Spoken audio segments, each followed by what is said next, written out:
Dando continuidade, então, ao julgamento, nesta sessão do dia 24 de março, nós encerramos os processos pautados para essa sessão, então agora vamos iniciar o julgamento dos processos das sessões anteriores. Vamos começar pelo item 17, que estava pautado para o dia 22, período da tarde. O item 17 é o processo 2008-45 da Sogef Filtration do Brasil, conselheiro Márcio é o relator. Então, com a palavra, Márcio. Obrigado, presidente. O presente processo trata de retorno de diligência, portanto, adota o relatório feito pela relatora que solicitou a diligência pela última vez, conforme consta na resolução folhas 1597. Por bem descrever os fatos ocorridos até o julgamento da decisão recorrida, segue abaixo a transcrição do relatório da instância ao COR e da sua ementa, bem como as razões recursais. Com fulcro no regulamento do Imposto sobre Produto Industrializado, RAIP 2002, aprovado pelo Decreto 4.544, consoante capitulação legal consignada à folha 396, foi lavrado o auto de infração em 14/2/2008 pelo auditor fiscal da Receita Federal para exigir o valor de 10.400.784 do IPI e 7.850.000 de juros de mora calculado até o 28/11/2008, o que representa o crédito tributário total consolidado de 18.251.270,38. Consoante a descrição dos fatos de folha 396, que remete ao termo de verificação e constatação fiscal de folha 396 a 389, a contribuinte deixou de recolher o imposto em virtude da apropriação de crédito do imposto referente a insumos desonerados, isentos, não tributados e sujeitos a alíquota zero, com amparo no mandato de segurança, final 789, nos períodos de apuração de 2003, especificados na ementa deste acordo. Concedida parcialmente, a medida liminar colimada e proferida a sentença de mérito, sendo parcialmente procedente o pedido. Há recursos de apelação, recursos interpostos pela União Federal e pelo sujeito passivo, recebidos no efeito devolutivo nos termos da certidão de objeto e pé, folha 349. Consoante a planilha de folhas 367 e 369, trata-se de crédito extemporâneo, janeiro de 93 a fevereiro de 2003, com atualização monetária pela UFIR e taxa Selic. O lançamento foi julgado procedente pela segunda turma da DRJ Ribeirão Preto em fevereiro de 2009. Está aí a ementa do acordo. A recorrente foi cientificada do teor do referido acórdão em 22/4/2009, tendo protocolado seu recurso voluntário em 19 de maio de 2009, reiterando os argumentos expostos em sua peça impugnatória. Posteriormente, por meio de instrumento datado de 27 de novembro de 2009, a recorrente apresenta desistência parcial do recurso voluntário no valor de R$ 1.492.499, bem como informa a solicitação de parcelamento deste valor. Afirma ainda a existência de duplicidade de cobranças neste auto de infração face às declarações de compensações apresentadas e não homologadas com o mesmo crédito glosado. Consta ainda deste processo que a contribuinte teria obtido decisão judicial, determinando a autoridade fiscal que fossem tomadas. Em conclusão, a diligência foi solicitada nos seguintes termos. Dessa forma, converteu o julgamento em diligência para informar se nos cálculos procedidos para a retificação do lançamento em decorrência da exigência em duplicidade foram observados os valores dos quais a recorrente teria desistido do recurso voluntário, com posterior parcelamento deste, Caso não tenha sido previamente excluído tais valores, que refaça o cálculo, com a exclusão também desses valores, verificado se ainda subsistiria algum valor exigível remanescente, intime a contribuinte para que anexe aos autos todas as decisões emitidas pelo Poder Judiciário referente ao mandato de segurança, final 6114, bem como informe sobre a situação atual do processo e do possível trânsito em julgado da sentença da sentença 1466/10. Após prestadas as informações acima, abra-se vistas à recorrente para que se manifeste no prazo de 10 dias, sem entender necessário, bem como intime-se a douta Procuradoria da Fazenda Nacional para que se manifeste no prazo também de 10 dias. Por fim, devem os autos retornar a este Conselho. A diligência foi assim realizada e resultou no seguinte relatório, no qual transcrevo. Anexo parte aqui do relatório. Intimado a se manifestar, a recorrente apenas fez juntar aos autos novas cópias relativa à ação judicial. A PGFN apenas tomou ciência do resultado. Tendo em vista que o relator original do presente feito não mais integra este colegiado, os autos me foram redistribuídos por sorteio. Inicialmente, reputo necessário delimitar a questão posta em julgamento.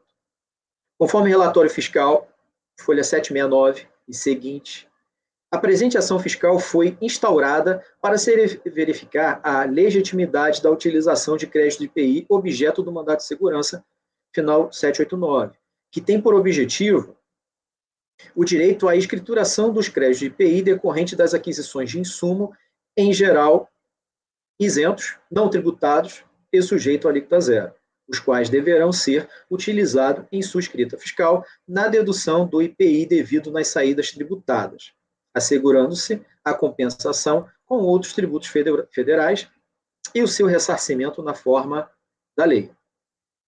Todo o crédito tributário foi lançado com a exigibilidade suspensa e com o intuito de prevenir a decadência.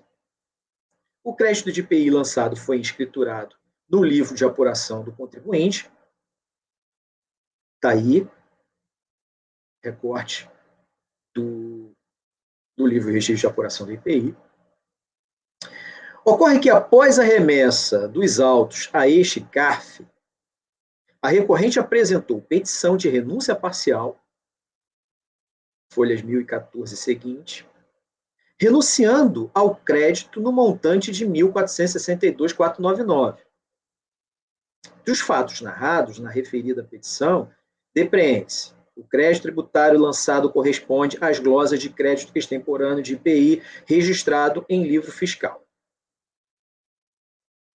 Antes da lavratura do auto de infração, e em cada um dos meses em que esses créditos temporâneos foram apropriados, quando havia a apuração de saldo credor de IPI, a recorrente apresentava o respectivo pedido de ressarcimento e compensação com outros tributos administrados pela Receita Federal. Assim, do total do crédito extemporâneo apropriado, R$ 10.400.784, R$ 1.462.499 foram absorvidos na própria escrita fiscal do IPI e R$ 8.938.285 acabou por converter-se em saldo credor de IPI e foi utilizado em diversas compensações. Essas compensações foram indeferidas pela Receita Federal e, ao final, os débitos nela declarados foram incluídos em parcelamento. Pedido de desistência, portanto, alcança apenas o valor de R$ 1.462.499, saldo credor utilizado, que foi utilizado para a extinção de débito de IPI na sua escrita fiscal e que teria sido quitado via parcelamento. Assim, do total do crédito, apenas o montante de R$ 1.462.499 é objeto de desistência. Aquele montante que se converteu em saldo credor e foi utilizado em perde-compras não foi objeto do pedido de desistência no presente feito. No caso, os 8.938.000. Nessa mesma petição de desistência, a recorrente alega que havia crédito sendo cobrado em duplicidade. Aquele crédito de 8.938.000 estaria sendo cobrado no presente auto de infração, na condição de crédito escriturado indevidamente no livro de IPI e também nos perdicompes, uma vez que as compensações foram indeferidas por inexistência do crédito. Fiscalização, contudo, inicialmente discordou dessa posição, conforme despacho nas folhas 1.392. Alega que os débitos controlados nas declarações de compensação, objeto de desistência, são diferentes daqueles controlados no presente feito. Assim, a questão desaguou no mandato de segurança final 6114, impetrado pela recorrente, em sede do qual foi determinado por sentença nas folhas 1402 e seguinte. Trago trecho. Ou seja, nos termos da sentença referida, aquele montante do crédito tributário convertido em saldo credor do IPI, objeto de pedido de ressarcimento e compensação de débitos diversos, deveria ser excluído do presente lançamento, devendo ser mantido apenas a cobrança dos débitos não compensados. A RFB informa que cumpriu a determinação judicial, afirmando que o valor do débito de IPI consolidado em julho de 2010 resulta em 10.898.000 e que converteu o valor atualizado dos pedidos de compensação parcelado à mesma data, alcançando 17.880.000. Assim, concluiu que no presente lançamento restaria apenas um débito de 1.100.000 em valores atualizados. O que parece ter sido feito no cálculo, folhas 1455, foi utilizado o valor do crédito tributário extinto em cada um dos pedidos de restituição e compensação para gerar um novo crédito, como se fosse crédito pagamento indevido a maior. E efetuou um encontro de contas com o valor do auto de infração atualizado para a mesma data, efetuando uma imputação proporcional da seguinte forma. E aí trago a tabelinha que chegou no valor do débito remanescente. Com a devida vênia ao trabalho fiscal, conforme fatos aqui narrados, o que deveria ter sido excluído do presente auto de infração é tão somente a parcela do crédito original extemporâneo do IPI, que acabou por se converter em saldo credor e foi utilizado em pedidos de restituição e compensação, devendo ser utilizada como data do encontro de contas a data da transmissão de cada um dos perdicompes. Vale ressaltar, inclusive, que a forma de correção dos créditos extemporâneos de IPI lançados no presente auto de infração é diversa daquela utilizada para os débitos informados nas declarações de compensação. Assim, de início, aponto a necessidade de reavaliar o cálculo das folhas 1455, de modo a apurar a correta aplicação da decisão proferida no mandato de segurança final 6114. Pois bem, após a realização dos cálculos, em decorrência da desistência parcial do feito, esta turma julgadora, por meio da resolução 3201.000.399, solicitou a diligência que transcrevo. Em resposta a essa outra diligência, trago trecho também do relatório. Todavia, referida informação fiscal não esclarece a efetiva situação dos autos. De início, destaca-se que o mencionado despacho proferido pela ECPAR deste SECAT restou superado pela decisão proferida no mandato de segurança 6114. A resposta também não esclarece a efetiva composição dos créditos tributários lançados no presente auto de infração, após os 2 ajustes necessários, quais sejam a exclusão da parcela do crédito extemporâneo utilizado em perde-compras. Exclusão da parcela objeto de existência parcial do presente feito. Assim, considerando toda a narrativa até aqui exposta, proponho nova conversão do feito em diligência para que a autoridade fiscal reavalie o cálculo em cumprimento à decisão judicial proferida no mandado de segurança, final 6114, averiguar se do valor total do crédito original lançado no presente auto, de 10.400.000, foi corretamente excluído o crédito original de 8.938.000. Esclareça do montante original lançado, correspondente a crédito extemporâneo original, qual o valor principal de crédito extemporâneo permanece em cobrança nesses autos. Esclareça se do valor que remanesce em cobrança nesses autos foi excluído o crédito original de 1.462.000, objeto de desistência. A autoridade preparadora poderá intimar o contribuinte a apresentar documentos e esclarecimentos necessários. Após a realização desta última diligência, acima solicitada à Receita Federal, emitiu um relatório conclusivo que se encontra nas folhas 1633 a 1645, e os autos foram a mim distribuídos, visto que a ilustre, aí como eu disse, não está conosco agora para seguir no voto. É o relatório. Bom, você deixou as conclusões da diligência já para ser tratada no voto, né? Sim. Tá. Então vamos lá.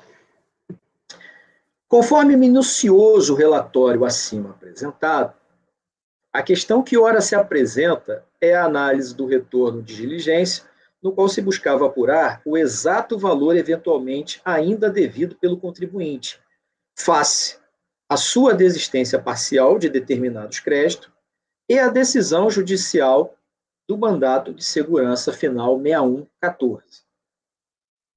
A conclusão da diligência se deu nos seguintes termos.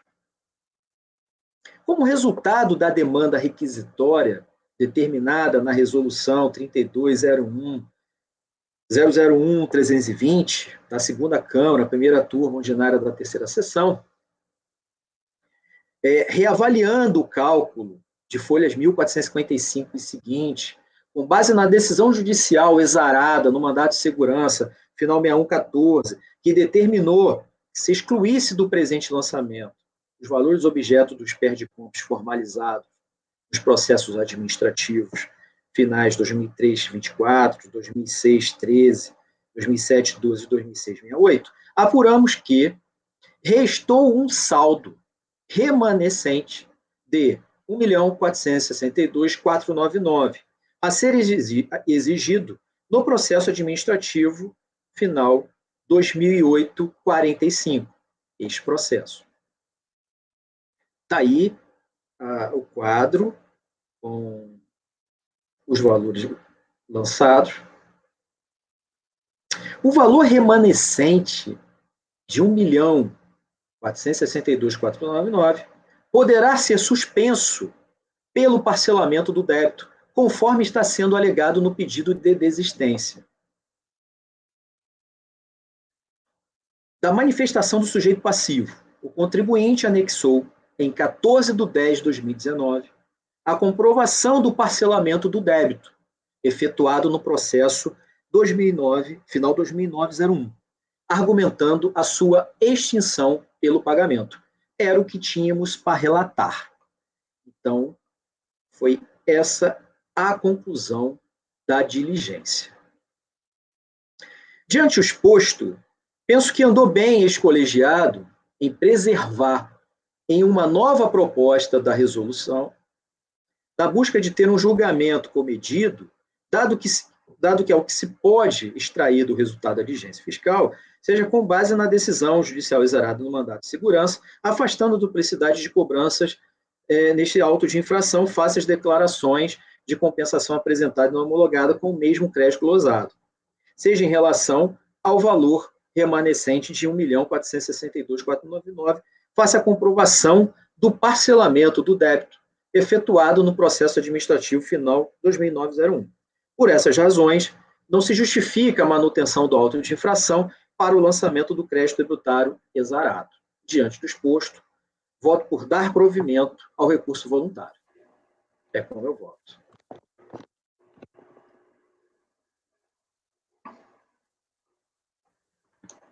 Ou seja, esse valor remanescente, ele foi parcelado.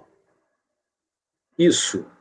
Mas não se tem informação em relação ao cumprimento desse parcelamento, porque ele é de 2008.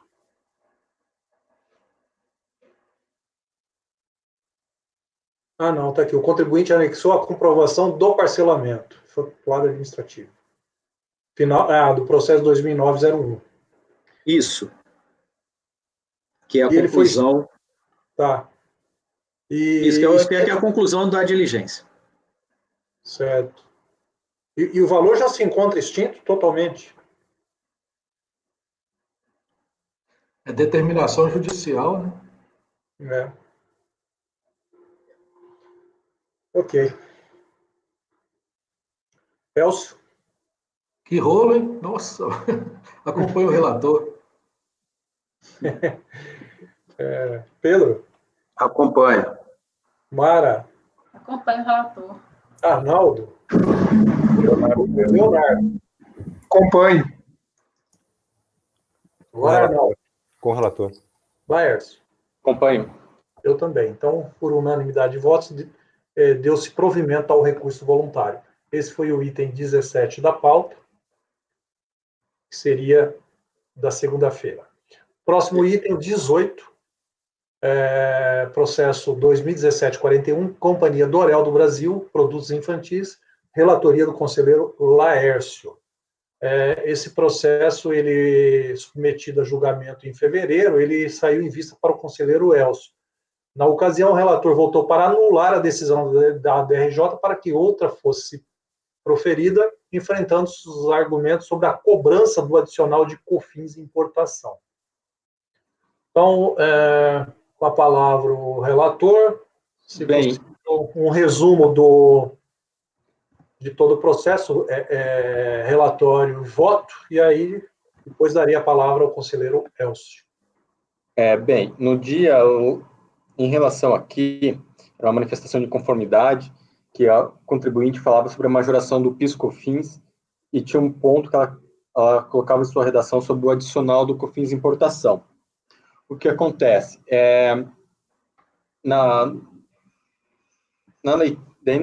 Daí foi negado o provimento, em recurso voluntário, ela veio atacando só a questão do adicional do COFINS importação. E ali foi levado a um equívoco, pois, da leitura da manifestação de inconformidade, ela só a de argumento tratou sobre o adicional de COFINS importação, mas, na verdade, ela estava tratando da majoração. E, naquele momento, o colegiado se debruçou e me chamou a atenção esse aspecto, em relação que talvez o recurso voluntário era para não se conhecer. E ali, no primeiro momento, eu entendi que, sim, na manifestação tinha o adicional, porém, depois voltei, refleti mais, acabei alterando meu voto para não conhecer do recurso, por inovação recursal, pois, em sua manifestação, ela não tratou sobre o adicional COFINS importação. Perfeito, meu voto visto é isso aí. Então, ela inova totalmente o recurso voluntário, muda totalmente o enfoque, passa a alegar outras coisas, não tem nada a ver. Eu posso até ler meu voto, não sei se vale a pena. não, eu acho que não precisa, já... Já que você fez o voto, se quiser declarar o voto também.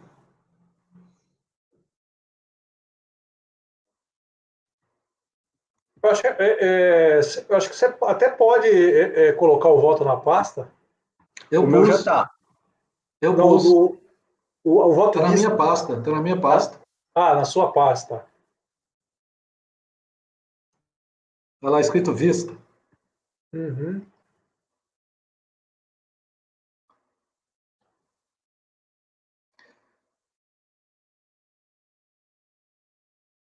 Não achei.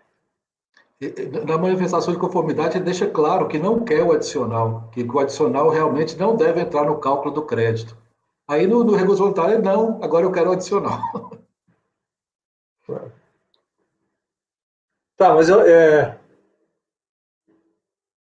pela manifestação do Laércio e a alteração do voto, eu acho dispensável. Eu acho que já dá para votar já. Você está acompanhando, Sim. Pedro? Acompanho. Mara? Acompanho. Leonardo? Acompanho. Arnaldo? Acompanho. Márcio? Acompanho.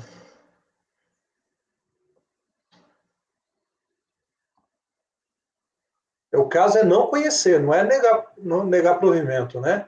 Não conhecer. Não conhecer. Tá. Eu acho que na minha vista eu pus negar provimento, mas o correto é não conhecer. Na sua vista está negar. Tá certo. Eu também acompanho. Então, por unanimidade de votos, não se conheceu do recurso voluntário. Não se conheceu por... Inovação Reclusão? recursal.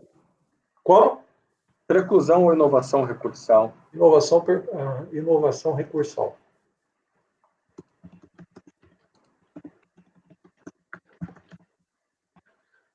Ok, então esse foi o item 18 da pauta. Não conhecimento por unanimidade, não se conheceu do recurso por inovação. Então vamos agora ao item 14 da pauta. Beira Rio Indústria, Comércio e Bebidas. Conselheiro Pedro. Ok, presidente, conselheiros, o processo está na pasta. Vocês podem abrir a minuta Mérito Beira Rio, fevereiro de 2021. E os outros documentos em PDF ou são precedentes que eu pesquisei, tá? Ou são o próprio processo. Tá? Então, o Beira Rio pós-resolução, fevereiro, é o PDF do próprio processo após a resolução. Tá? E o Beira Rio maio 2020 é o PDF anterior à resolução do processo, tá bom? O resto precedente. Vamos lá. Vou abrir o resumo aqui, para mim. Aqui já tem uma situação importante aqui. Mérito. Pronto. Bom,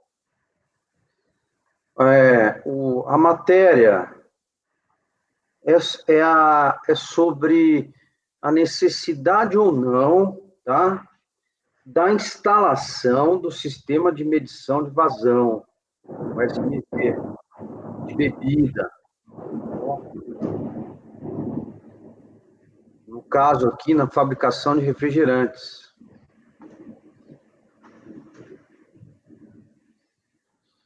E a não instalação dentro do período determinado em lei, porque a legislação determinou, até 2008, as empresas que produzem X de refrigerante têm que instalar o SMV.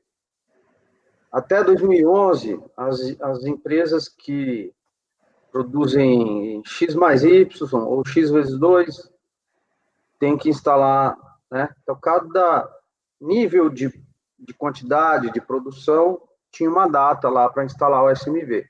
Ok?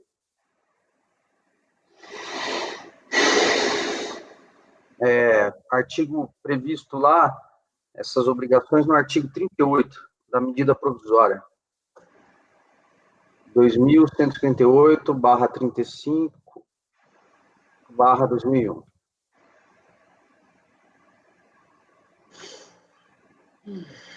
Essa é a matéria principal, né? O caso aqui é um auto de infração, tá, por descumprimento dessa obrigação acessória, no valor de 134 mil. Por não instalação do SMV na data prevista na legislação.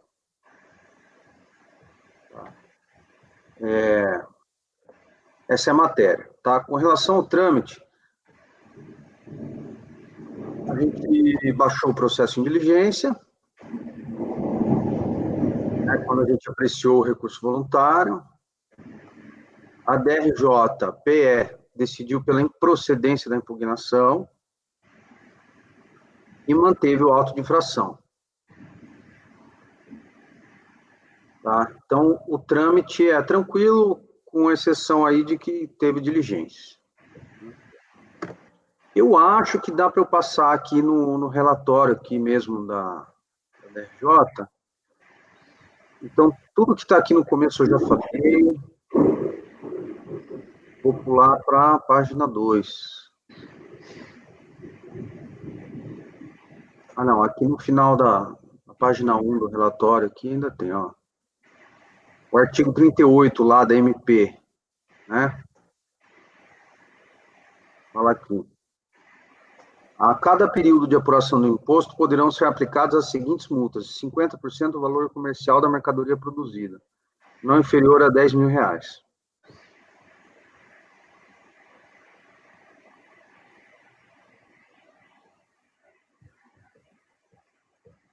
Aí, no relatório, a DRJ fala que foi regulamentado por ienes, né?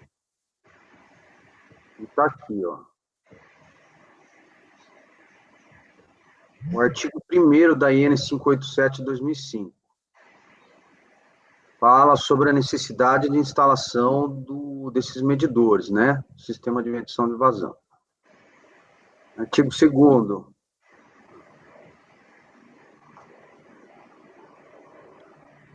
Traz maiores regras, né? Aí, aqui no relatório, a DRJ fala: o ADE-COFINS 20/2003 cuidou especificamente dos fabricantes de cervejas. Já o ADE-COFINS 13, que revogou 2004, tratou também dos refrigerantes. Gente, tem alguém com o volume aberto aí. Tá dando um barulho aqui. Bom, enfim, ele vai trazendo a base legal aqui.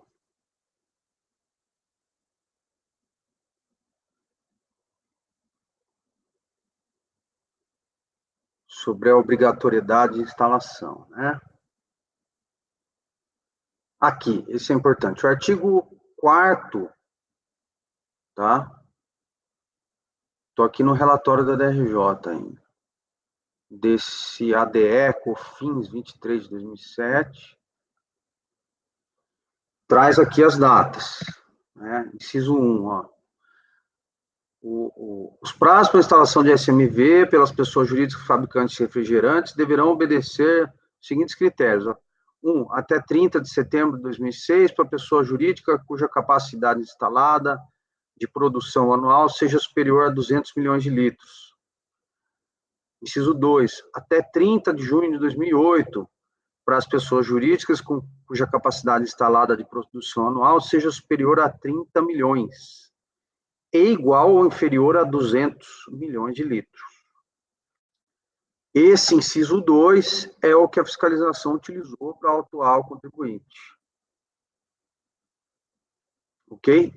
Porque entendeu que ele que a produção dele era superior a 30 milhões e igual ou inferior a 200 milhões de litros, certo?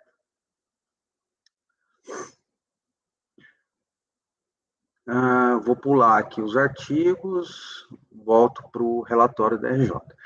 Conforme consta da descrição dos fatos do auto de infração, a capacidade nominal de vazamento da única enchedora seria de 15 mil garrafas de 2 litros, ou seja, 30 mil litros hora, que multiplicada por 5.694, que é o parágrafo 1º ali do artigo 4º que eu li agora, né, resulta em 170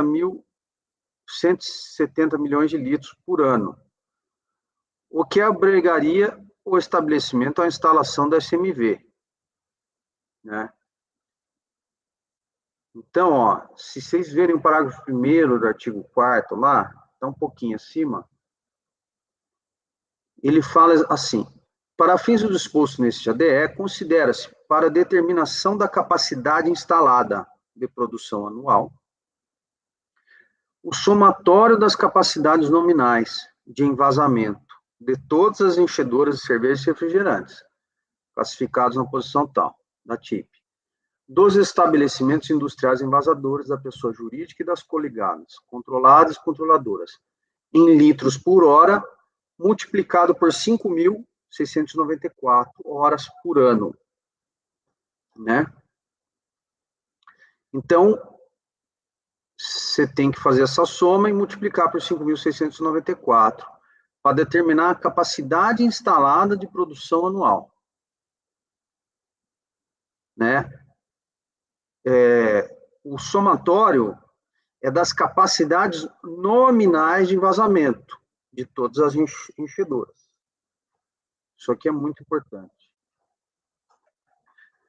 Aí, continuando o relatório da DRJ, ele diz assim: a capacidade nominal foi extraída da página 33 do Manual de Instruções do Equipamento, que trata da capacidade da unidade de rosqueamento.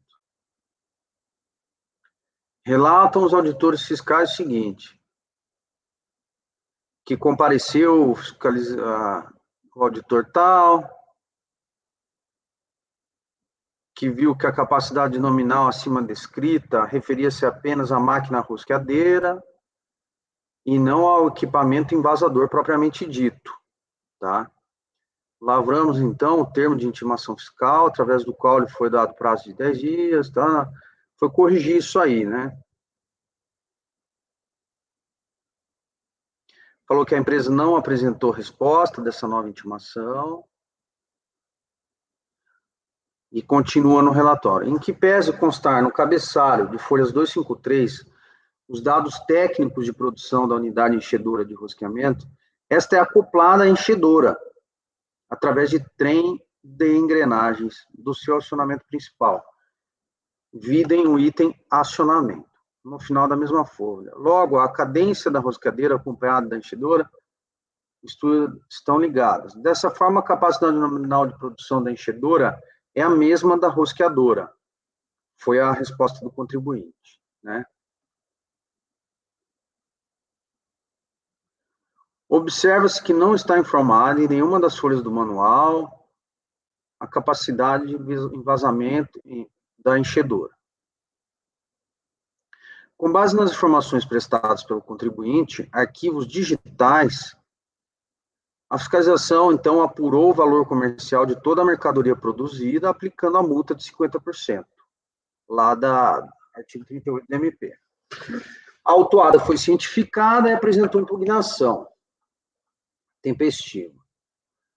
Contestou a utilização pela fiscalização dos dados técnicos de produção da unidade de rosqueamento da máquina, e não da capacidade de envasamento, a que se refere a legislação. E ainda diz que o senhor auditor fiscal não deveria ter utilizado para apuração da capacidade instalada 20 mil garrafas de 350 ml, pois a máquina não produz tais garrafas, 350 mililitros.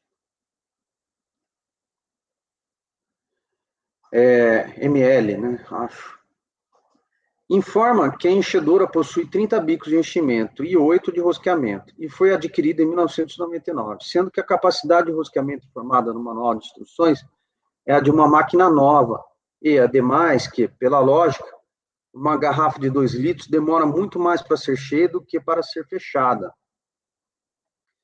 Diz a impugnante seguida, com efeito, cumpre salientar que o fabricante, em suas peças publicitárias, informa que a máquina acima descrita produz até 4.500 garrafas em certas condições, ou seja, alguns fatores influenciam na capacidade de produção da mesma, podendo seu potencial variar em até 40%.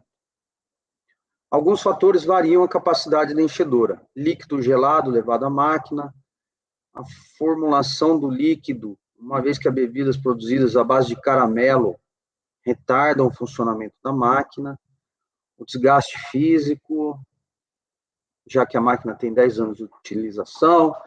Dessa forma, atendendo ao disposto no ADE, estabelece a forma de apuração na capacidade nominal de produção anual instalada na empresa. A enchedora jamais produziria a quantidade de litros de refrigerantes apurado pelo senhor fiscal.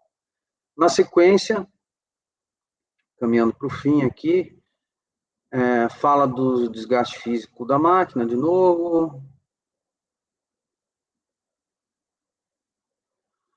Disto isto, segundo o fabricante, uma enchedora nova produz até 4.500 garrafas, 2 litros por hora. Portanto, conclui-se que a enchedora jamais atingiria a capacidade nominal. Tal.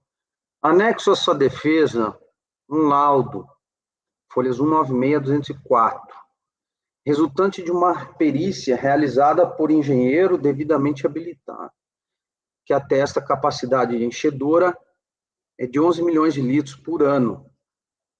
Depois, critica o número de 5.694 horas por ano prevista na legislação,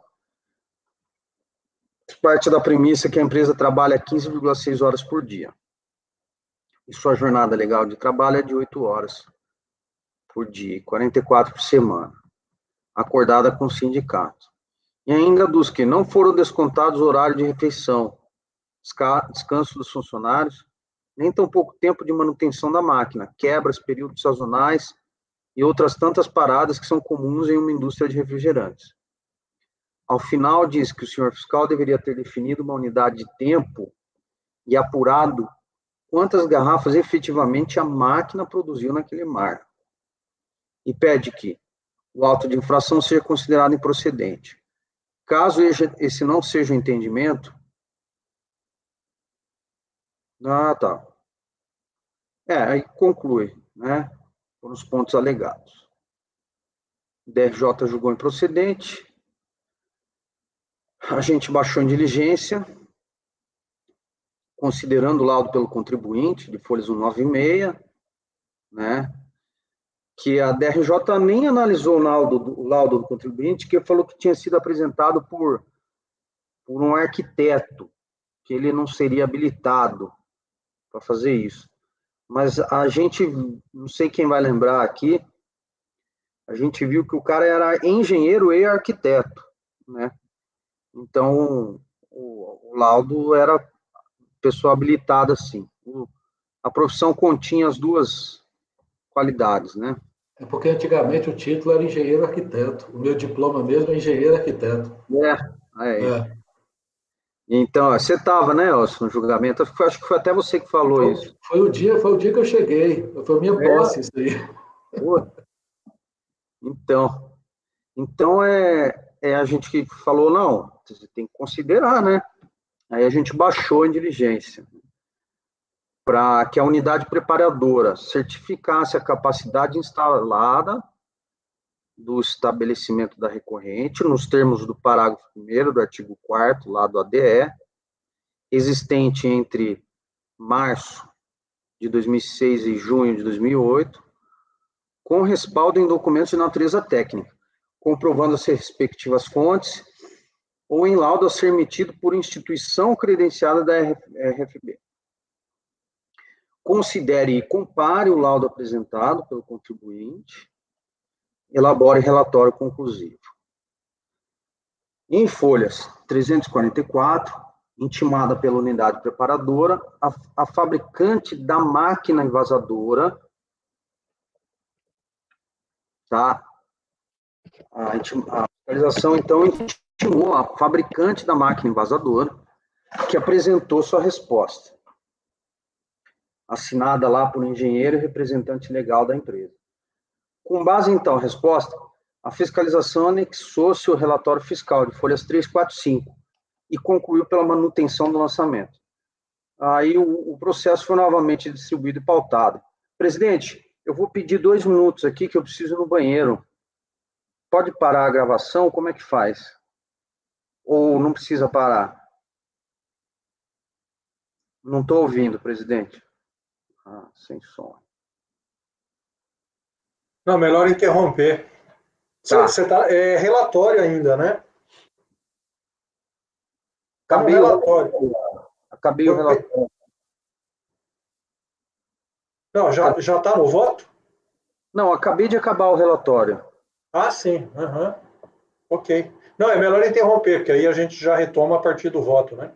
Tá, eu tomei muita água aqui, preciso ir no banheiro. Não, vamos interromper a gravação, por favor.